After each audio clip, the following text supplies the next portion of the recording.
recoup and to catch back the costs of research and development over an 8-year period, or frequently it can be less. In the 1970s, roughly 70 new chemical compounds were recorded each year. Since then, there's been a constant reduction in genuine pharmacological innovations, arriving at the mere 23 substances approved in 2004, of which only 4 can be considered significant therapeutic advances. The expense comes essentially in what is called evergreening. That means how, if I have a good product, how do I extend the patent life? Now tell me something, if you have a drug, say an antidepressant drug, how many patents should a drug really have? 2, 3, 4, 5? Now there are drugs today controlled by the multinationals where there are 240 patents on the same drug.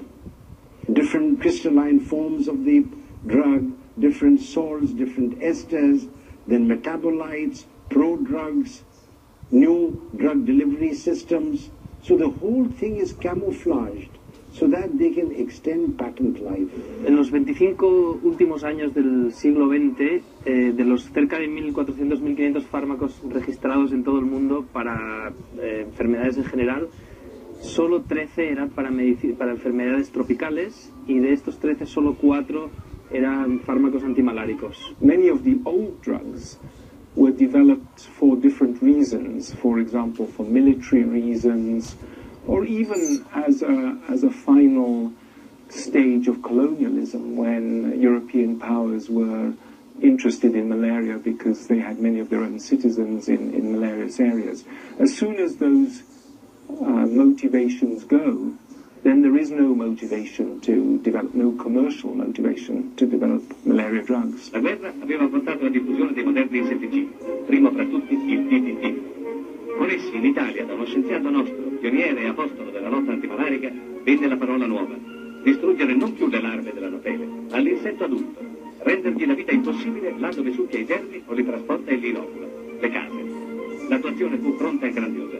Siamo nel deposito di insetticidi di una stazione antimalarica provinciale. Una squadra si prepara. Si irrora razionalmente da una data altezza sulle pareti, sotto la quale è dimostrato che le zanzare non si posano mai, fino al soffitto. La squadra si è distribuita nella casa, un uomo per ambiente.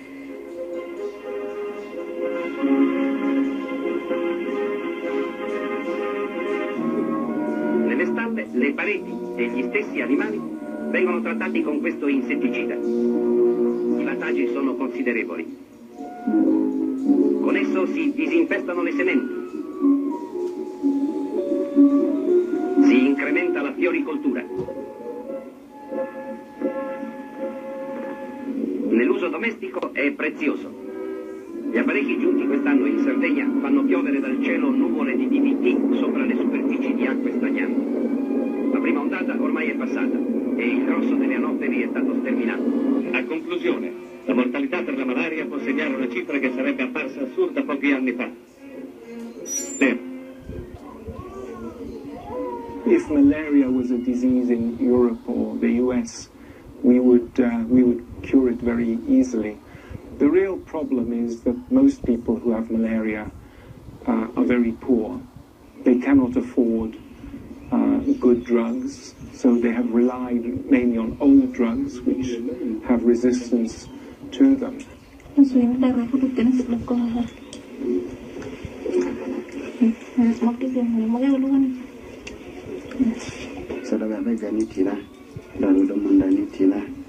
have to prevent people from getting malaria. That includes things like bed nets, it includes things like controlling the mosquitoes. But even so, there are hundreds of millions of people who develop malaria, and those people need medicines.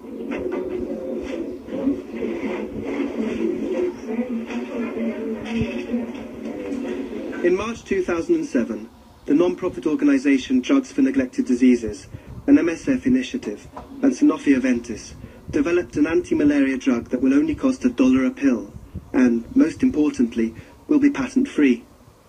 Anyone will be able to produce it and improve it. Its name is AZAC. Who knows if this new drug will really help those most in need? You can have a free drug that's given away. For example, the WHO knows that the medicines that were donated this year by a major one of our member companies for sleeping sickness is not getting to many patients in Africa, not because of the price, because the drugs were given away. They're not getting to patients because there's no structure to deliver these medicines.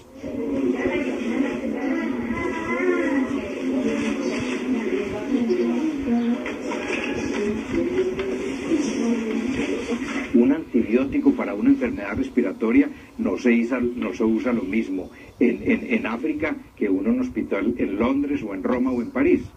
Porque si es en polvo, es muy probable que la madre vaya a mezclar con un poco de agua que no es potable. Pero bueno, el niño va a sobrevivir, no en las mismas condiciones de higiene y en las condiciones óptimas. Pero que me digan a mí que los africanos no tendrían capacidad para organizarse y evitar las muertes que está habiendo hoy en día, porque es algo demasiado sofisticado, yo no lo creo, siento mucho. Aquí desenhei o sol, agora conheces o sol, então está aqui o sol, é para tomar durante o dia, ok? Então aqui desenhei a lua, e neste os comprimidos vai tomar à noite. Portanto, estes comprimidos é para tomar durante a noite, um comprimido em cada noite. Estes é para tomar nas manhãs, ok? Então, vamos ver onde está o sol.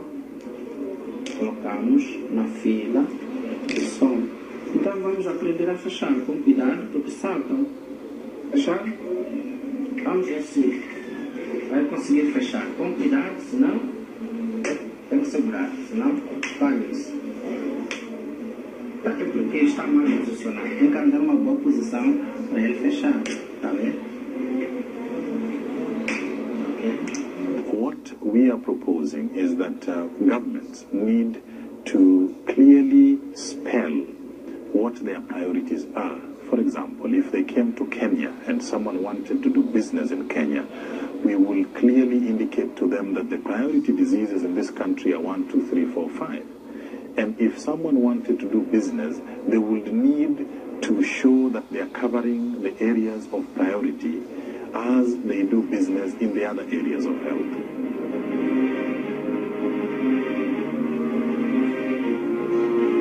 South Africa has the highest number of HIV positive people in the world. Over 6.5 million people.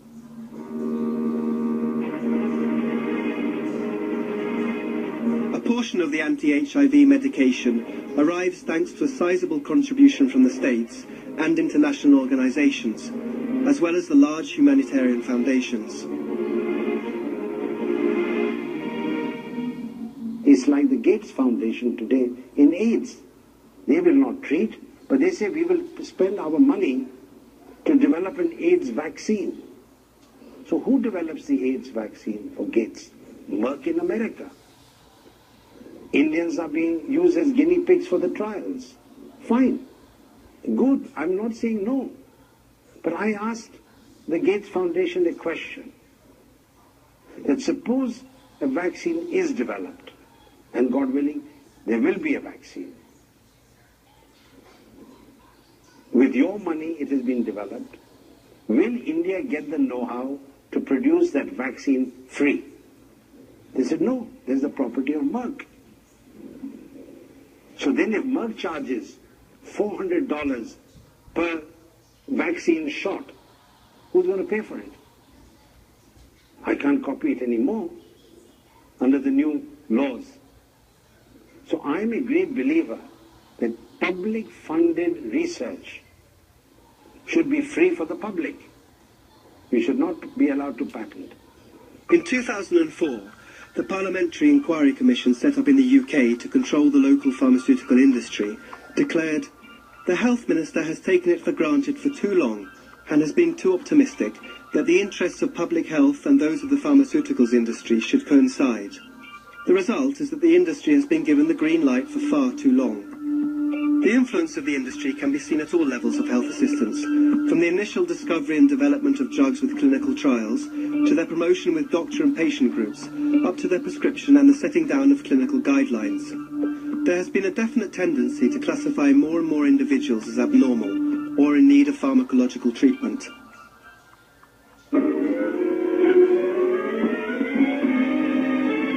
So the pharmaceutical houses, with the consensus of governments, are altering our concept of illness. A case in point is that of high blood pressure, or hypertension. Until 2003, the starting point of hypertension was deemed to be when blood pressure had a maximum of over 140 and a minimum of over 90. After 2003, an expert panel decided on the existence of pre-hypertension, which ranges from 120/80 to 140/90. And so many people found that they had a medical problem overnight. È un licantropo. Che cos'è? Un licantropo. Ah, e cos'è? Or an even more serious case is that of the so-called attention deficit disorder, or hyperactivity, particularly common amongst children. And so during the 1990s, since it was decided that this was indeed a disorder and not a normal condition, the number of children labelled as being affected by ADD has increased sevenfold, to the extent that today 15% of school-aged children in the United States take amphetamines regularly. And the same thing is happening in other countries. So if during the next few months your children start getting too exuberant, take heart in knowing you can soon calm them down with a healthy dose of Ritalin.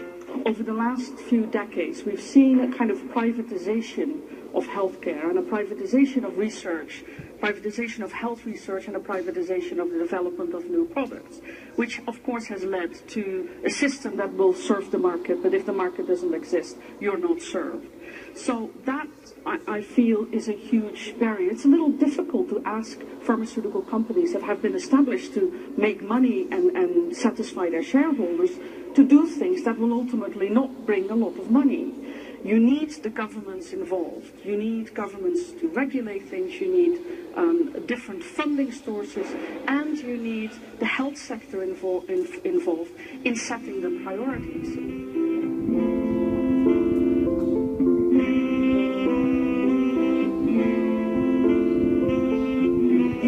Pharmaceutical companies tend to produce a massive marketing operation, dressed up as science, financing research, sponsoring conferences, studies, publications, supporting associations, in such a way that many medics feel that they shouldn't bite the hand that feeds them.